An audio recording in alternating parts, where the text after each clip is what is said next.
Il dottor Metelli, che doveva fare l'apertura dei lavori, purtroppo non può essere qui per dei motivi di carattere personale, però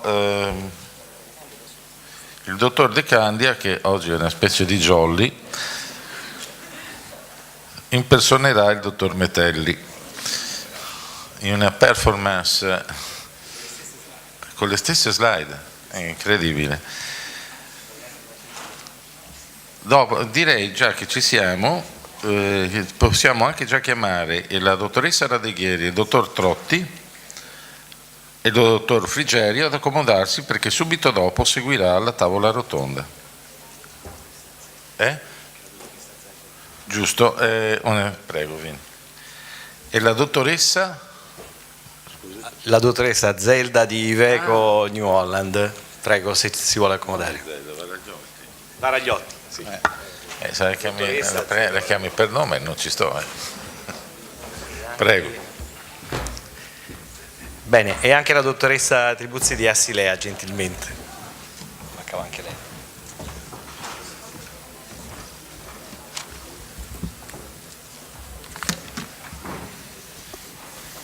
Vado? Sì, non so se darti il benvenuto. Perché... Buonasera, sono Fernando Metelli. No, con la cadenza romana. No, intanto allora introduco questo argomento prima di dare la parola a Marco.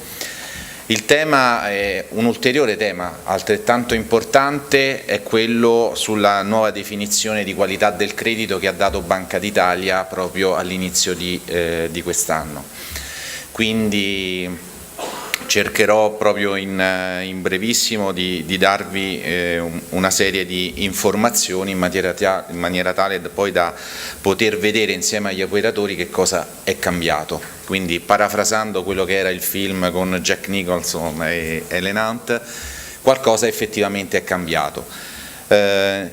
Abbiamo già cominciato a utilizzare nuovi termini, quindi dal unlikely to pay, incaglio scaduto, inadempienze probabili, ristrutturati, non performing. Cerchiamo di delineare brevemente, quindi guardo ogni tanto Canciani, brevemente effettivamente che cosa è cambiato. Partiamo dagli ETS di fatto dell'EBA, perché vengono eliminate alcune definizioni e ne vengono modificate e introdotte altre. Partiamo dagli ITS, quindi pubblicati a febbraio in Gazzetta Ufficiale, febbraio del 2015, di fatto all'interno di quella che è diciamo lo schema del performing, vale a dire del bonus, e del non performing, vale a dire del deteriorato, viene inserita un'area che è quella dei forborn, derivante proprio dal termine forbearance, vale a dire concessione. Questi forborn sono dei crediti oggetto di concessioni. Fino al 31/12 del 2014 le definizioni di fatto utilizzate dalla Banca d'Italia che cosa comprendevano? Comprendevano appunto il bonus, quindi le altre esposizioni, e la parte del deteriorato, che risultava essere composto tra scaduto, ristrutturato, incaglio e sofferenze. In pratica, nel passaggio quindi alle nuove definizioni ci siamo persi qualche cosa, vediamo, anzi poi lo vedremo con gli operatori.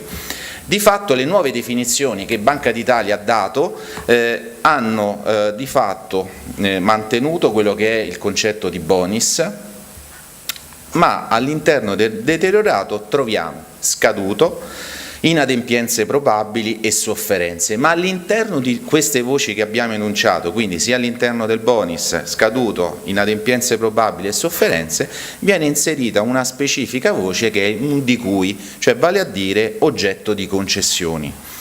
In termini di tempistiche, che cosa è cambiato? Innanzitutto già dal marzo al 31/3 del 2015 di fatto quindi abbiamo questa nuova classificazione di deteriorato, mentre dal 30 settembre del 2015 una nuova articolazione del bonus, cioè vale a dire il dettaglio del crediti oggetto di concessioni. Sta cambiando molto a livello di operatori, io lo riassumo proprio di nuovo brevemente, quindi noi abbiamo in pratica con riferimento al portafoglio in bonus, quindi viene portata in evidenza di eventuali concessioni a clienti in difficoltà che non presentano le caratteristiche per essere incluse nel portafoglio deteriorato. Nel portafoglio deteriorato cresce il numero e il valore delle esposizioni scadute che andranno a ricomprendere gli attuali incagli oggettivi. Viene introdotta una specifica categoria di inadempienze probabili in cui confluiscono gli incagli soggettivi, cessa di essere evidenziata in maniera autonoma la specifica categoria dei ristrutturati che confluisce per gran parte nelle esposizioni che sono oggetto di concessioni, i famosi forbearance. Quindi a seconda poi dei casi vengono collocate tra scaduto deteriorato, inadempienze probabili e sofferenze. In centrale rischi Banca d'Italia non viene più registrata l'informazione sulla presenza di concessioni e viene fornita un'informativa solo sulle sofferenze scaduti superiori a 90 e 180 giorni. Ci sono altri aspetti, il tempo anche in questo caso è tiranno, lascio la parola all'Avvocato Recchi per vedere che cosa è cambiato.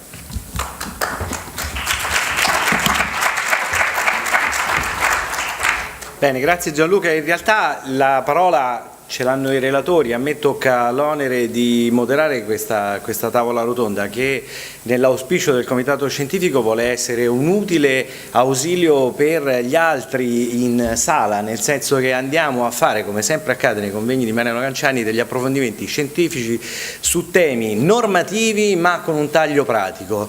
E per questo motivo abbiamo voluto in questa tavola rotonda avere un confronto da punti di vista diversi su questa nuova normativa e quindi abbiamo chiamato delle realtà imprenditoriali che hanno dimensioni anche geografiche diverse e sostanzialmente abbiamo deciso, concordemente con gli altri relatori con cui ci siamo sentiti, di fare un paio di giri di tavolo. Il primo generale per vedere come a livello locale, poi a livello nazionale, poi a livello europeo è stata recepita questa grande novità e poi avremo la testimonianza di un grande gruppo industriale che non applica questi sistemi di classificazione e vedremo invece nella comparazione con il modello americano il sistema di classificazione e poi avremo alla fine di questo primo giro il punto di vista di Assilea del centro studi per capire se poi sulla base di quello che emergerà da questa prima condivisione di informazioni sull'applicazione pratica di questi principi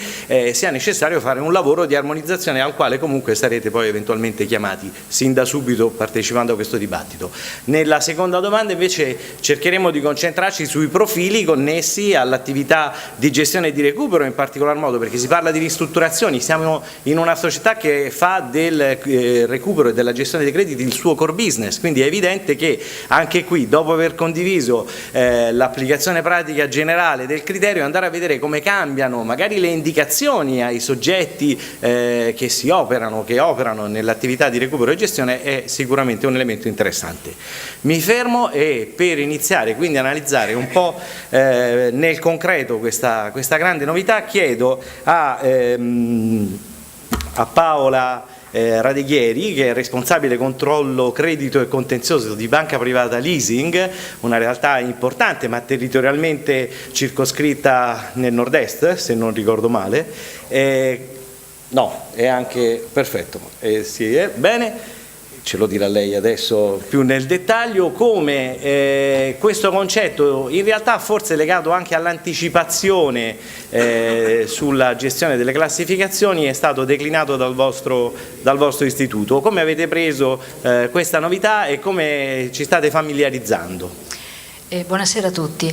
Il nostro istituto è a sede a Reggio Emilia, quindi abbiamo effettivamente una localizzazione tra le province di Reggio, Modena, quindi tutta l'Emilia Romagna, anche in parte la Lombardia. Siamo una realtà medio-piccola e quindi io vi rappresento quello che è il nostro modus operandi nel recepimento di queste nuove normative, quindi di queste nuove classificazioni. Alcuni punti li ha già definiti il dottor De Candia prima, è stato già piuttosto puntuale nel dire quello che è stato soppresso e quello che è stato invece di nuova istituzione. Quindi sostanzialmente ci troviamo di fronte a questa situazione. Quelli che per noi erano gli incagli prima, ora sono diventati inadempienze probabili. A mio avviso l'inadempienza probabile ha una accezione un po' più grave rispetto agli incagli. L'incaglio era una situazione di temporanea difficoltà. L'inadempienza probabile rappresenta la situazione di un cliente che si trova in una difficoltà finanziaria, economico-finanziaria, e di un istituto che risponde a questa esigenza con delle modifiche contrattuali, cioè modificando le originarie partizioni contrattuali.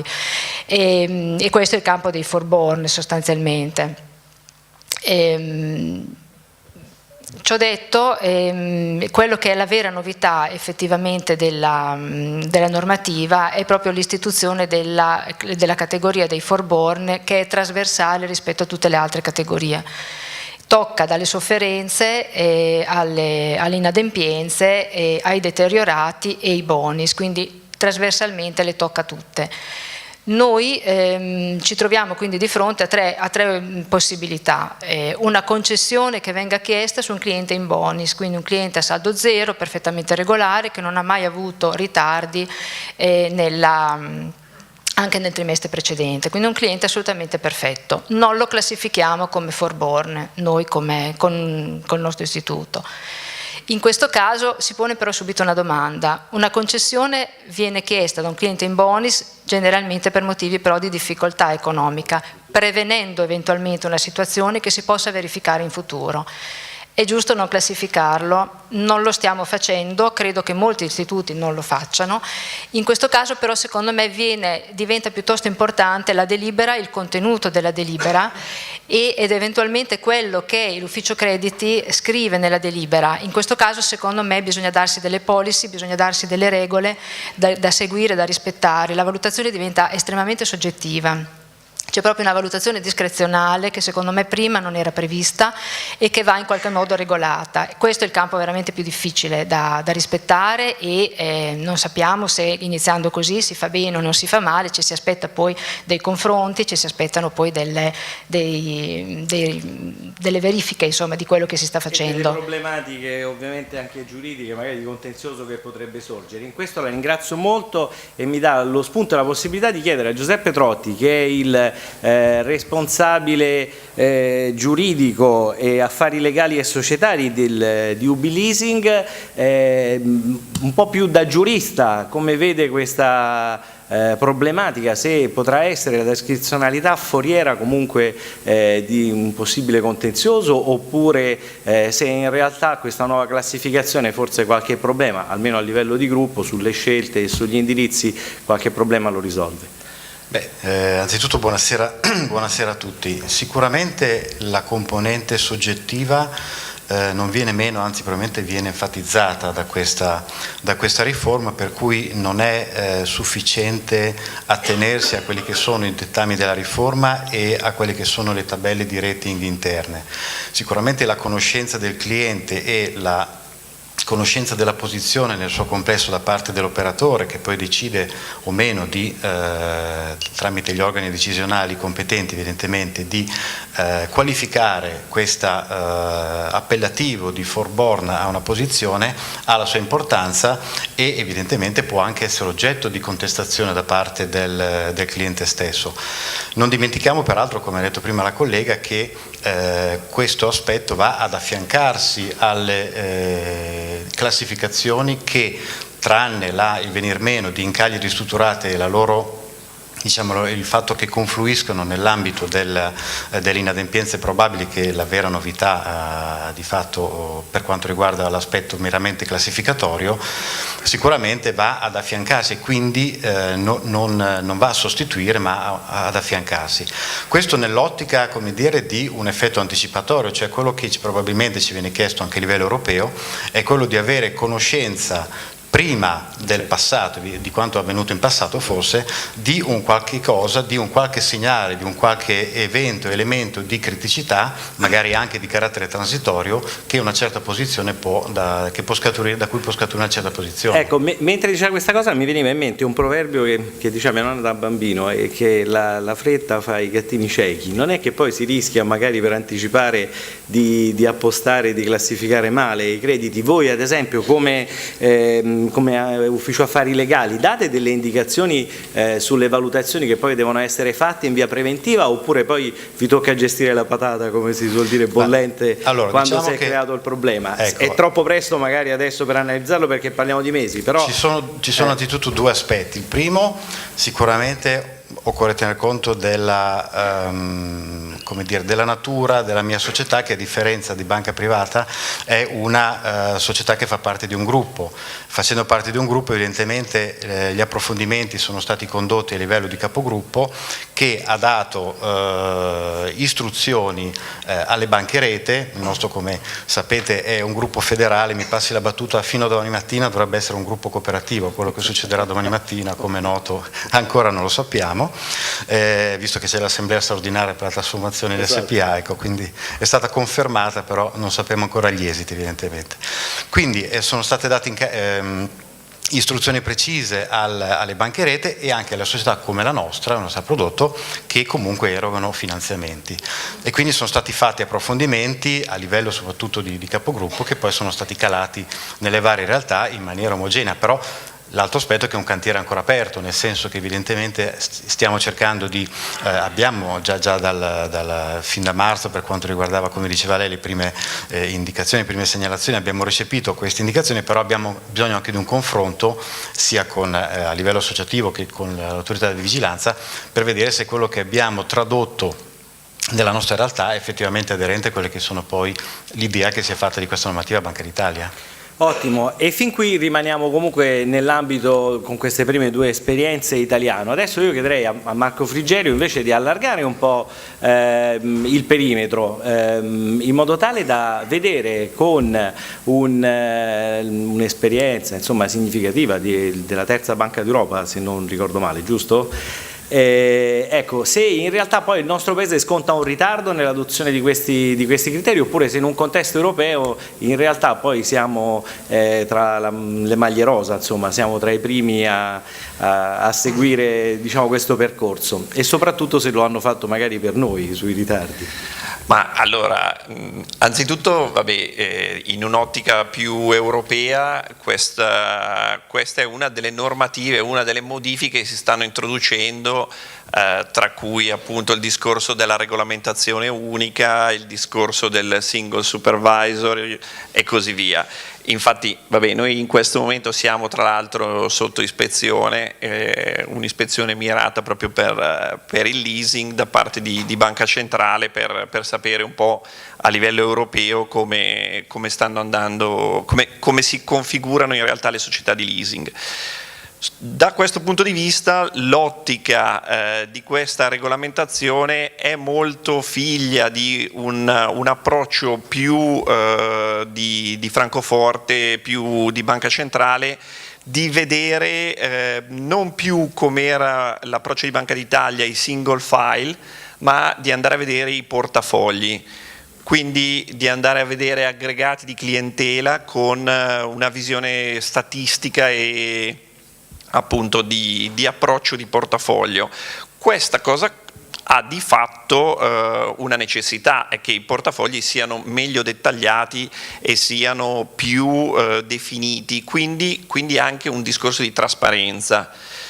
Questa trasparenza, tra l'altro, è in parte figlia di una necessità, o meglio, di una volontà da parte degli amici di Francoforte di avere più disclosure su alcune caratteristiche dei portafogli, in parte specie delle banche italiane.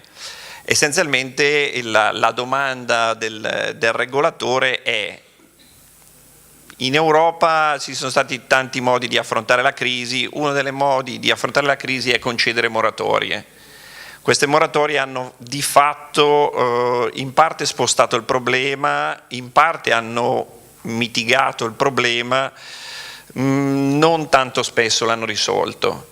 Quindi in realtà la domanda del regolatore, che per carità è figlia anche di un'ottica già consolidata più nel mondo tedesco, cioè le concessioni, cioè i forborn, nascono da una regolamentazione tedesca che già esiste, quindi quella di identificare anche quella clientela che è bonis, ma che probabilmente è bonis proprio perché ci sono state delle concessioni.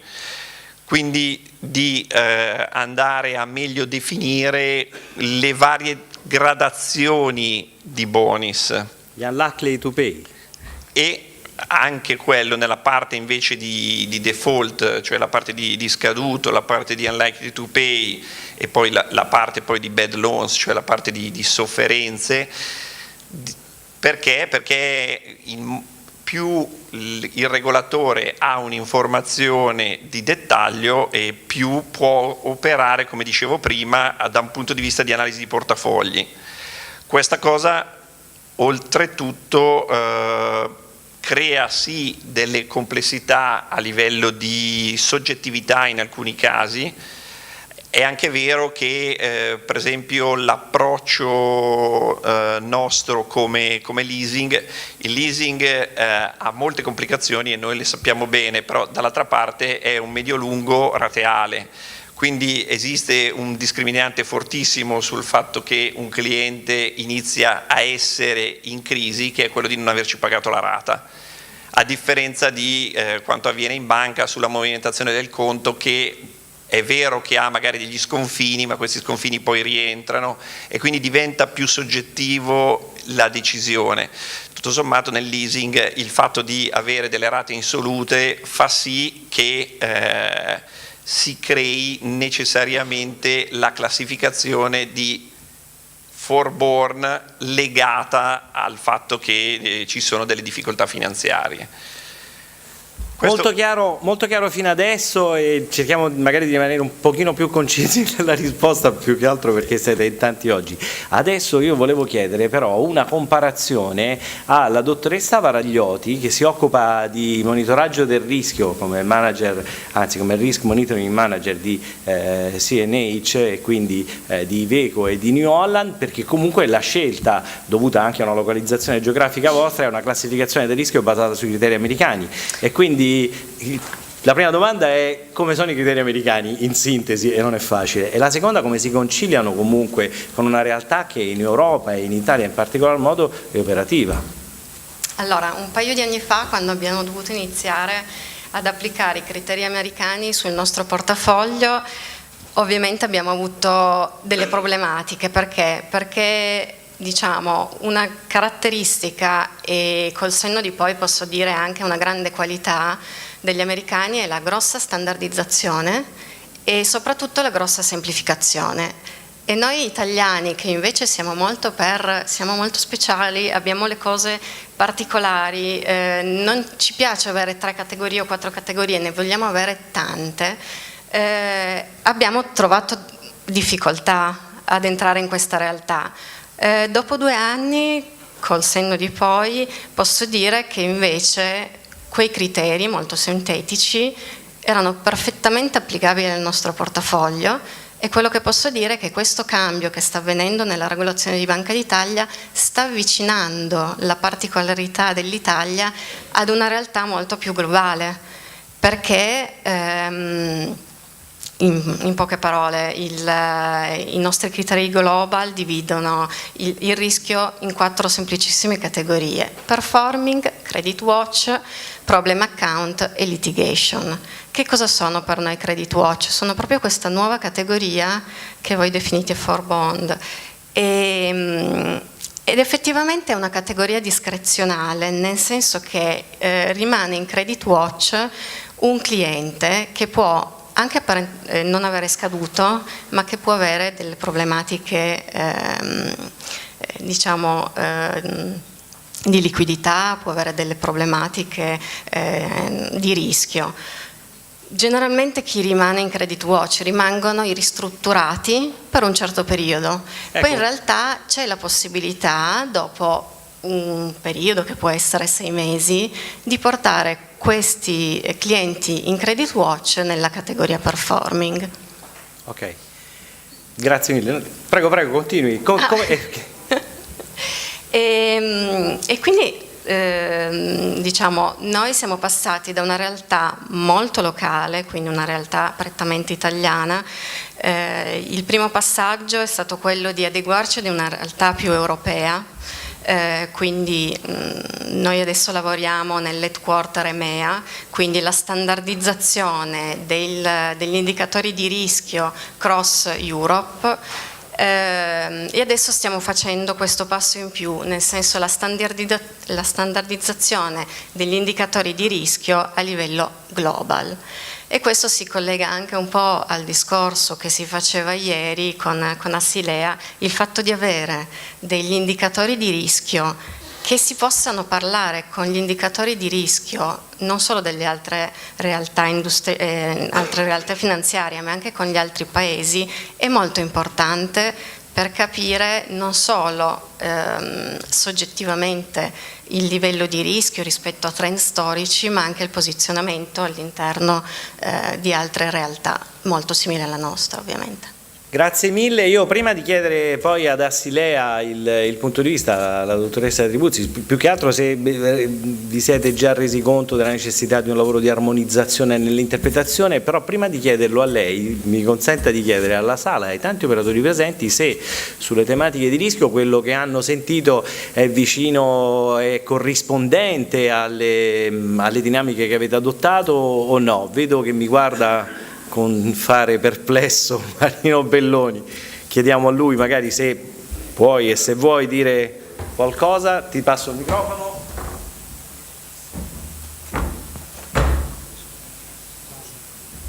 A me non sembra molto difficile adeguarsi alla normativa che è stata emanata, era complesso assimilarla all'inizio, perché proprio l'introduzione del forborn sparigliava un po' le carte rispetto a come eravamo abituati prima a vedere la classificazione dei nostri crediti, soprattutto quelli deteriorati.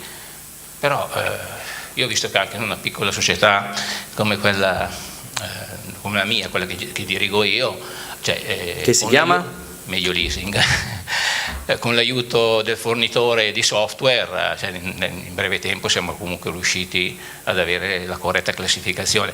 Secondo me c'è una parte soggettiva che va a interpretazione, che per esempio l'ex incaglio oggettivo che non esiste più lo classifico tra le inadempienze probabili, lo classifico tra lo scaduto deteriorato, però per il resto mi sembra che sia abbastanza semplice adeguarsi a questa nuova normativa, anche se non è semplice spiegarla, è altrettanto semplice per chi non è addetto ai lavori capirla, perché questo è veramente il problema. Direi che le motivazioni di Frigerio sono secondo me quelle corrette, no? Del perché è stata introdotta questa nuova normativa.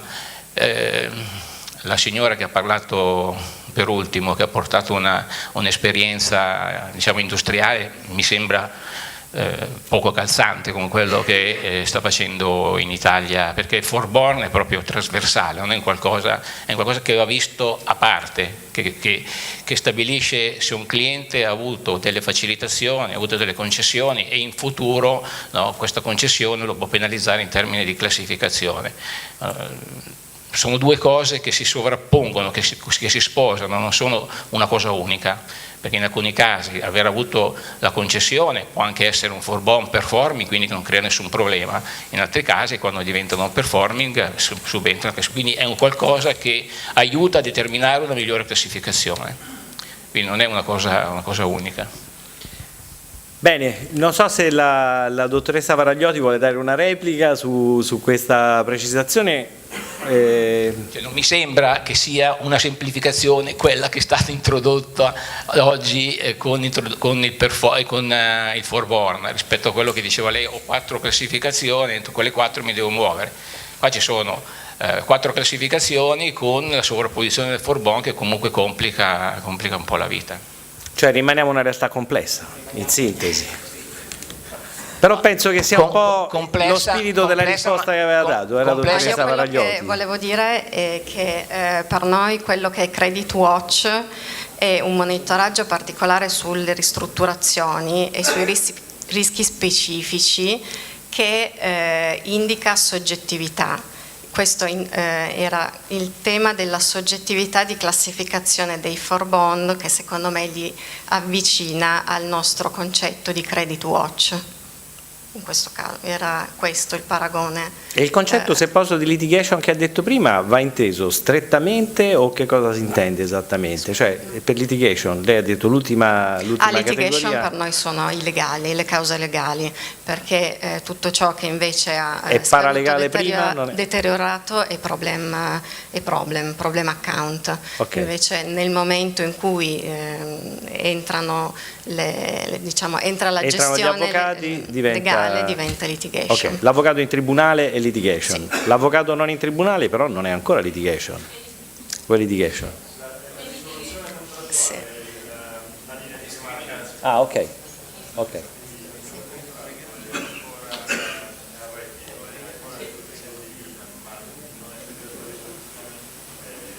È considerata già litigation? Va bene. A questo punto la domanda alla dottoressa Tribuzzi, e confidiamo nel dono della sintesi, è: in realtà lei ha sentito tanti punti di vista, ma come Assilea avete intenzione di occuparvi del tema, aprire un tavolo di lavoro, lo ritenete necessario, oppure anche grazie al contributo che ci ha dato Marino Belloni forse questi grossi problemi interpretativi non ci sono, come poteva sembrare magari in un primo momento? Noi abbiamo avuto un lavoro molto intenso proprio in fase di uscita dei nuovi criteri, in fase di recepimento. Sì, infatti, perché comunque ovviamente, come è stato detto dagli altri partecipanti alla tavola rotonda, cioè noi partivamo da un sistema Italia in cui c'erano già 5 classificazioni di rischio il problema era calare la realtà europea in cui di fatto le classificazioni erano 3, performing, non performing e forbearance, che era appunto qualcosa di simile al Credit Watch che ha detto la collega, in una realtà molto più schematizzata. Banca d'Italia tra l'altro ha fatto 2 tentativi, è uscita prima con una circolare abbastanza complessa e su cui ha avuto parecchi riscontri, no? Riscontri costruttivi che hanno consentito proprio alla fine dell'anno l'uscita invece di una proposta secondo me calzante, quella giusta, che poi è stata quella che è adottata. Cioè praticamente non si è stravolto il nostro sistema, si è introdotta questa categoria in maniera molto granulare e molto intelligente all'interno delle nostre classificazioni esistenti. Ovviamente la cosa difficile è stato capire, recepire e coinvolgere tutti gli operatori e ovviamente sicuramente per le società di leasing penso che nella fase di implementazione ci sono stati anche proprio dei problemi tipo informatico, no? per aggiornare anche tutto il vecchio portafoglio alla nuova classificazione. Penso che questo sia stato il lavoro peggiore all'avvio della normativa. Adesso quello che io riscontro è quello che ha detto il dottor Metelli nell'incontro che facemmo a marzo proprio su questo tema. Eravamo tutti molto preoccupati perché eravamo alla vigilia della prima segnalazione con le nuove classificazioni e lui disse, tra l'altro avevamo anche paura dell'effetto che questa segnalazione avrebbe avuto in termini di accantonamenti di portafoglio, perché poi diciamo la verità, di fronte a determinate poste andrà accantonato qualcosa di diverso. È ovvio che una forbearance non potrà avere un accantonamento identico al performing, senza concessioni, è naturale, no? È insito. E il dottor Metelli ci disse, attenzione, l'intenzione di Banca d'Italia è quella appunto di avere una percezione più puntuale del rischio e fare in modo che ci sia una maggiore granularità del portafoglio, proprio come ha detto il collega Frigerio. Quindi non è che nel complesso questa nuova classificazione deve portare per forza a una maggiore rilevanza degli accantonamenti, ma maggiore granularità all'interno delle singole fasce. Noi facciamo le statistiche rischio di credito ogni trimestre, il dottor Belloni le conosce bene, abbiamo ovviamente adeguato la classificazione e la tassonomia della nostra statistica di rischio di credito alla nuova tassonomia Banca d'Italia e abbiamo potuto riscontrare nei primi 2 trimestri dell'anno quello che il dottor Metelli aveva predetto. La rischiosità complessiva ovviamente è sempre in aumento, anche se un aumento decrescente rispetto al passato. Gli accantonamenti sono in crescita, ma in crescita così come erano in crescita nei trimestri precedenti all'entrata in vigore della normativa. Quello che si vede è che ovviamente gli accantonamenti sono distribuiti diversi su una maggiore classificazione di portafoglio ed era quello che Banca d'Italia poi voleva. Perfetto, su questo è stata chiarissima. Io chiedo nuovamente alla platea, e veramente credetemi si fa proprio fatica con il faro che punta in faccia, se qualcuno vuole intervenire. Il problema è che se dal fondo alzano la mano non vedo niente. Lei, prego. Grazie. Una domanda per il dottor Frigerio, che in fase di esposizione ha, mi pare, fatto riferimento a un'impostazione precisa di BCE che sembra che vada verso una classificazione basata più su un'analisi del portafoglio nel suo complesso che sulla singola posizione. Dobbiamo aspettarci e prevedere di avere un approccio di questo tipo anche per le politiche di provisioning, cioè soprattutto per le inadempienze probabili e le sofferenze. Dobbiamo pensare di abbandonare le valutazioni delle previsioni di recupero fatte in modo analitico e adottare tutti i modelli statistici un po' come fa il credito al consumo? No, allora l'approccio è l'albore di questo approccio è l'AQR. L'AQR è un approccio statistico, ma sulle singole operazioni comunque c'è una valutazione analitica. Anche BCE considera la valutazione analitica la miglior informazione possibile.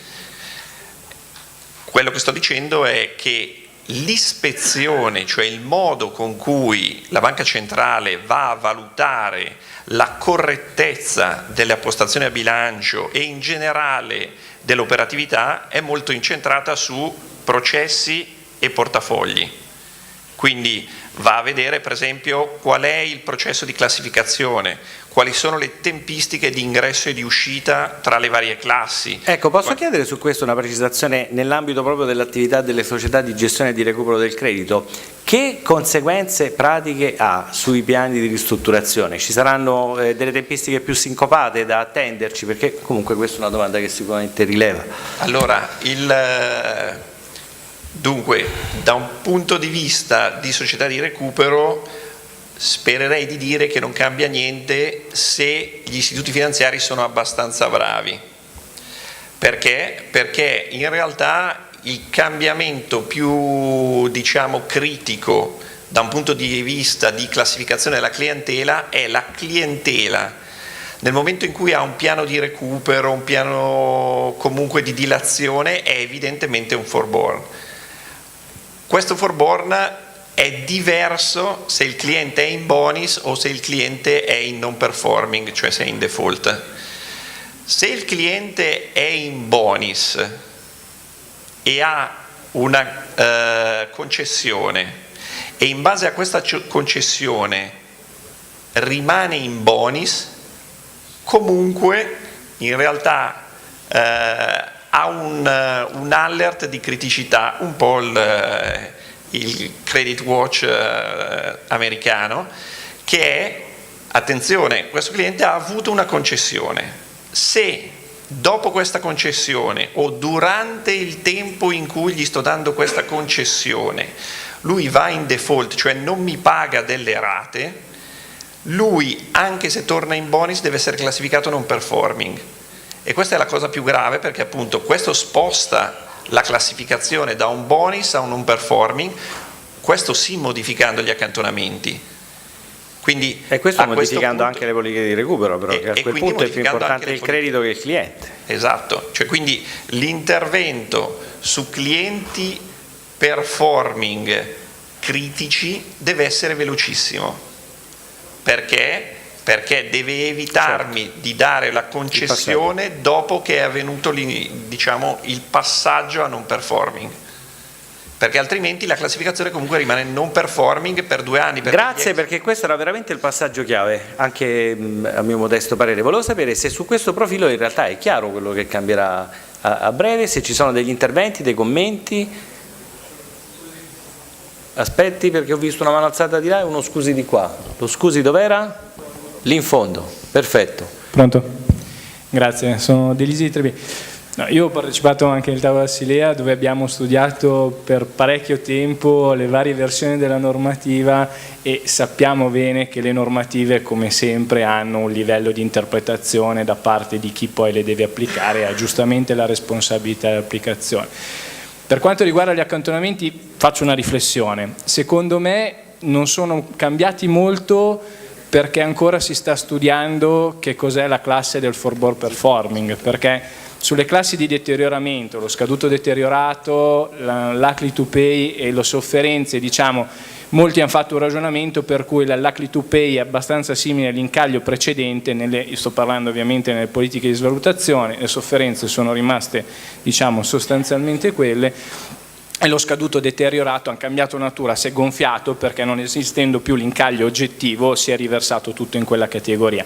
Ma come diceva benissimo Metelli in quell'appuntamento richiamato precedentemente, è tutto la parte del deterioramento ed è rimasto lì. Mentre secondo me uno dei grandi valori aggiunti è la tracciatura, come è stato detto, della parte di chi ha avuto una concessione ma è classificato all'ingresso, cioè forborn, oggi performing, che secondo me forse non si è avuto ancora il tempo di valutarne effettivamente la rischiosità fino in fondo, e forse le politiche di svalutazione oggi non ne tengono ancora conto. Questo può essere sicuramente, diciamo, un punto di riflessione. Mi permetto di fare una domanda richiamandomi all'interpretazione e chiedendo il contributo degli ospiti. I piani di rientro, siccome qua stiamo parlando di rinegoziazioni, c'è stato un grosso dibattito nell'interpretazione normativa. I piani di rientro sono una concessione oppure no? Perché ovviamente una gran parte del portafoglio, pur non rinegoziando il credito a scadere, vede un riscadenziamento del credito scaduto precedente. La possiamo considerare tale oppure no? Quindi diventa forborn una volta che io stipulo un piano di rientro con il cliente senza modificare lo scaduto oppure no? Credo che sia un punto di vista interessante. Allora, iniziamo da Frigerio, da dove avevamo lasciato, e poi magari sentiamo anche gli altri partecipanti, quindi sia Trotti che la Radeghieri e la dottoressa Varagliotti.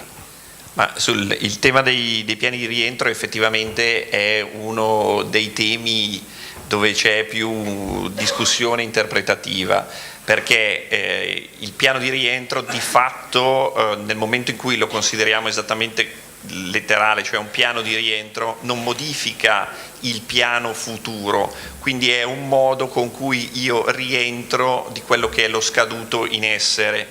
Quindi è un modo di ritornare in bonus e quindi ritornare allineato al piano originario, che quindi non ha avuto una concessione, che potrebbe essere visto esattamente come l'ho descritto in questo momento una non concessione.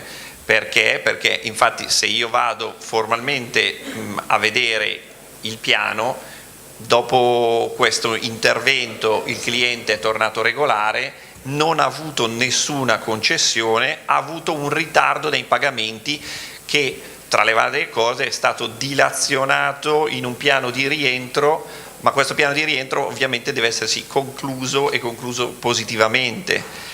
È chiaro che se a fronte di un piano di rientro poi io invece attivo una concessione sul piano futuro, quindi ho delle dilazioni poi sul piano stesso originario, questo chiaramente diventa subito forborn e diventa non performing, tra l'altro. Bene, Ubi si ritrova in questa definizione? Sì, sostanzialmente anche noi la vediamo nello stesso modo che ha descritto il collega Dunicheto. Anche per noi il piano di rientro in questo caso, non, se ovviamente viene poi esattamente adempiuto, non viene considerata una concessione tale da dare origine all'appellativo di forborn. Quindi quello che abbiamo conosciuto come piano di rientro in realtà adesso è diventato, dipende da quando si fa il piano di rientro e come si rispetta il piano di rientro, certo. In sostanza questi sono i due elementi che mi pare rimangono caratterizzanti. E volevo chiedere a Banca Privata Leasing se già nella prima applicazione poi in realtà vi siete trovati magari ad affrontarlo praticamente questo problema, oppure siamo ancora sulla teoria, fortunatamente, visto che sono passati solo pochi mesi dall'entrata in vigore. Parla dei piani di rientro? Sì. Allora, noi in particolare sui piani di rientro abbiamo una gestione un po' diversa dagli altri, ritengo, dalla maggior parte degli altri istituti. Noi i piani di rientro li facciamo sullo scaduto senza riscadenziarlo, cioè lasciandolo scaduto. Quindi, rispondendo alla sua domanda, a maggior ragione nel momento in cui non si riscadenzia ma si lascia la scadenza originaria, concedendo però la possibilità di pagarlo con dilazioni differenti, è chiaro che non si influisce nemmeno sulla segnalazione. Quindi è un cliente che, se è deteriorato, rimane deteriorato fino a quando non finisce di pagarlo. Quindi evidentemente in questo caso è ancora più semplice, non si parla di forborn. Nel caso in cui venga riscadenziato, sono d'accordo comunque con i colleghi che non è una rimodulazione delle originarie condizioni contrattuali che influisca sul piano d'ammortamento futuro, quindi ritengo che non sia da classificare come tale, almeno in base alla normativa della Banca d'Italia. Bene, chiediamo all'ultima relatrice un contributo su questo. Posso confermare, anche per noi i piani di rientro non modificano la struttura originaria, quindi non sono appunto da inserire in quella categoria, continuano ad essere nella categoria di scaduto dove si trovano, e poi il ritorno in bonus non implica appunto la classificazione successiva. Bene, ci sono altre domande dalla platea? Ce n'era una da quella parte, se non ricordo male. Perfetto, il microfono c'è?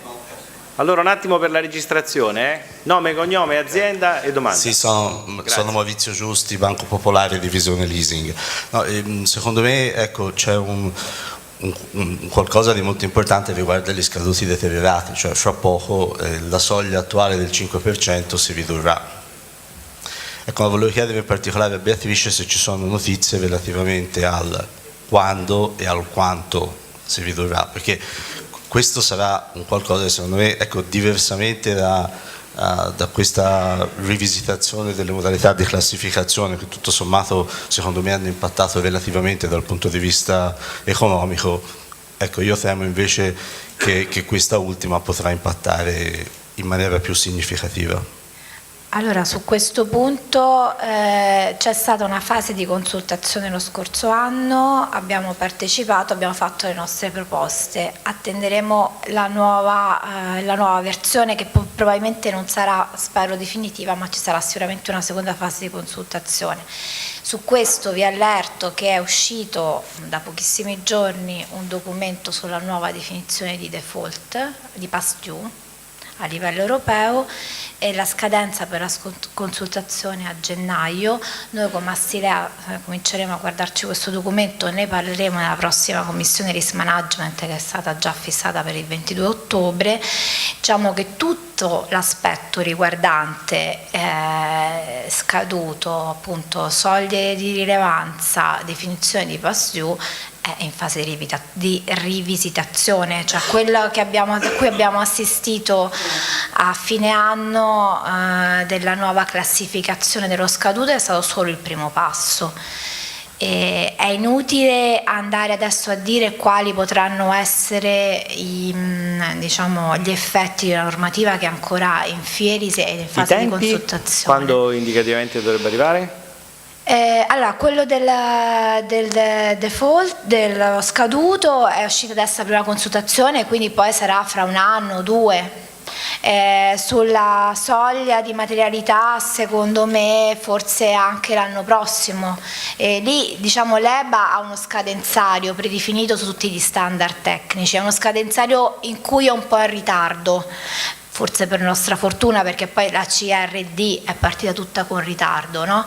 Quindi alcune date, alcuni documenti sono stati riscadenzati o a volte manca ancora la scadenza, diciamo. Quindi noi li monitoriamo, però non tutti, neanche Banca d'Italia sa darci una tempistica precisa, perché a volte su alcuni documenti, anche a seconda delle risposte che ha l'EBA, ovviamente poi decide o meno di fare una seconda consultazione, quindi non c'è niente di preciso e niente di determinato. Certo è che questo che abbiamo vissuto è stato solo il primo passo di un processo a tre facce. Grazie, e con questa inquietante risposta, per cui arriverà ma non si sa quando, chiudiamo i lavori di questa tavola rotonda con un bel applauso a tutti i protagonisti. Grazie.